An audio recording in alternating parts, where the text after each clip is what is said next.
What's good, YouTube? This your boy Reptiles, and we here at Home Depot getting some more work, cause y'all know we going crazy. We going crazy on what we need. I have a specific type of play sand I like, so it's probably gonna be that one, I guess, cause the one I like I don't see. It's over here somewhere, but yeah, the one I like I don't see. Pretty much the same thing, but I guess that's a place sand they got in stock today, so this the one it's gonna be. But yeah, y'all know what's going on, guys. We got some reptile related stuff to take care of, some more bioactive activity at the Rise Academy, so y'all stay tuned. I'll see y'all back at the house. All right, YouTube, so now we gotta go into Petco because the place I normally get my jungle mix from, they ain't got nothing in stock right now. So I'm hoping, oh man, don't do this, y'all. Don't do this. Oh man. They may not have no jungle mix, man. That sucks. That really sucks. Well, they ain't got it either. I'll be, wow. Incredible.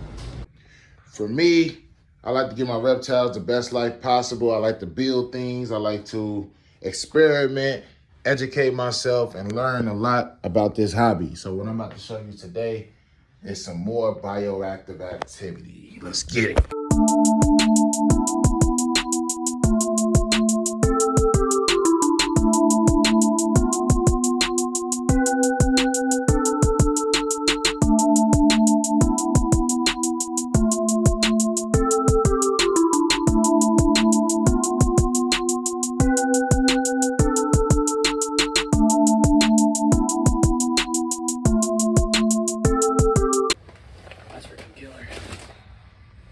So we cut the cork wood and basically turned them into pots for the plants. Yeah, all natural basis.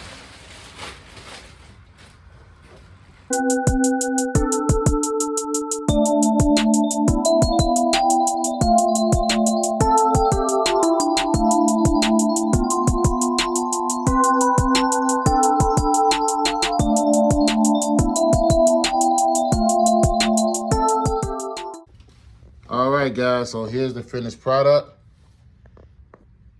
The bioactive setup. You want to explain what we did here? Or what you did here, I'll say. Yeah. So what I did first is obviously I laid all the substrate out, and then we got more sand, mixed it in there, add some more carbon inside of it for the pods. Oh, actually, that's one thing I got to add in there before. I got to get the leaf litter. Isopods love munching on leaf litter and hide under it. Oh, yeah, I forgot about that. I got the bag over here. Bet. Then afterwards, basically what I do is I always first lay out a thin layer of soil instead of just adding in there and then digging the plants out and then, having to rearrange a bunch of stuff and then I'm, stressing the plants out. What I do is I do a thin layer first. All right. And then with the plants still potted, what I'll do is put where I want them and then I'll put the wood and kind of move everything into place until I actually have it where I want it. Then I'll take everything out. And normally I add the isopods in last, but this is such a big enclosure that I'm not really crunching any or accidentally stepping on or smashing them or whatnot. Mm-hmm. They kind of already burrowed, and then I added another layer on top of them to kind of secure them. And then I started planting the plants. I de-rooted some of them. I took some clippings out. Like as you can see, there's a little snake plant that's going to grow here, snake plant here, snake plant there. And that was one big cluster. So I was able to pull that apart without really mangling the roots. And same with this guy right here. And I got the umbrella plant right back there. Funny enough, the pot of that plant fit perfectly in the cork, so I didn't have to do much, uproot that or anything, and that's gonna look nice, kind of draping over and getting more full around that hammock and give it kind of more of a life aspect. And then, yeah, I just added the moss. We're gonna add the leaf litter, and then this cage is done. We're gonna add Raz is gonna add a nice LED bar for these plants next couple days or so, and that's gonna add even more life for these guys and just spruce up the cage. Yeah, I think this is going to be one happy boa. Oh, Let's go. Here's a leaf litter, guys. Perfect. And basically, I don't do anything special with the leaf litter. I kind of just add it where I want to add it. And the isopods tend to not care where I throw it. They will go over and munch on it. And funny enough, I learned this the other day too. I took one of these leaves that I had in my girlfriend's cage. This is a real leaf. And the isopods ate everything besides like the veins of like the leaves, like all this tiny little stuff right here. It was just like one skeleton of a leaf. It was super weird. It looked kind of cool. That's dope. Yeah, it was awesome. And that took a very long time too. Like these 3 bags of leaf litter will last you probably a year. You know, wow. Funny enough, like they're tiny and they're slow eaters, and they only need to eat when they actually need to, like, you know, just get by when they're hungry. But they're gonna have other factors of stuff to eat too, such as shed, fecal matter, urate, mold, fungus, all that stuff, and that's what your springtails are gonna be kind of munching on too.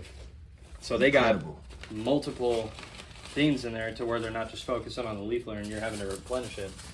That's the best part about having something that's an ecosystem, is that not only the atmosphere, but the animal plays a huge role into it too. So when you're doing bioactives for lizards, say you get an isopod in there, like a powder orange or a powder blue, and there's just way too many of them in there, you got something like a crested gecko, they're gonna help kind of get the population down a little bit for you, so you're not having to cup up isopods, sell them to, you know, other reptile companies or privately. They'll eat some of the isopods for nourishment, and they'll keep the population under control. But at the same time, you got isopods that are breeding like freaking crazy. That's pretty much what it is. Dude, check this out. Look, she's ready to get out. I know, she's like, damn, I want to check this out. She instantly just like, yo, I think I want to get in there. Yeah. All right, guys, so we got powder blues, we got powder oranges, we got dairy cows, and we have springtails in here.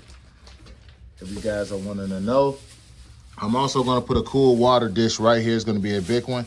This is for my boy Constrictor, which she is right there, as you guys can see. And she will be going in there. Incredible, guys.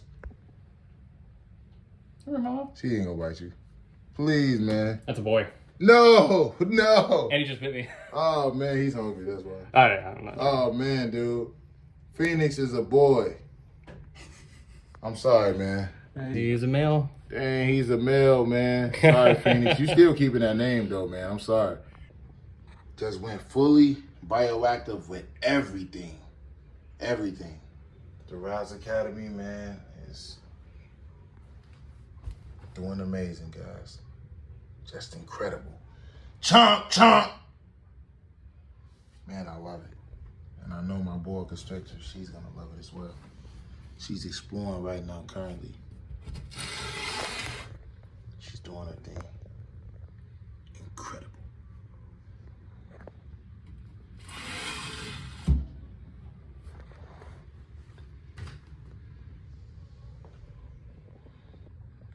All right, adding my water dish in. Everything looks amazing. She's blending in with the trees and the leaves and the wood and all that stuff. Just incredible, man. Incredible.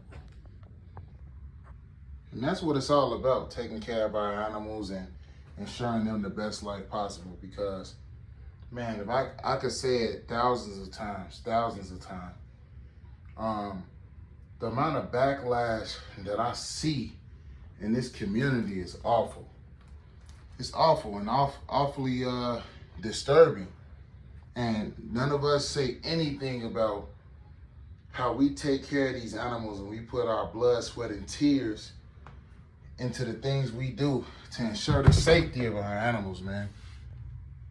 That's what it's all about. That's what it's all about, ensuring that these animals get the love and care that they deserve. Just incredible. Chomp, chomp.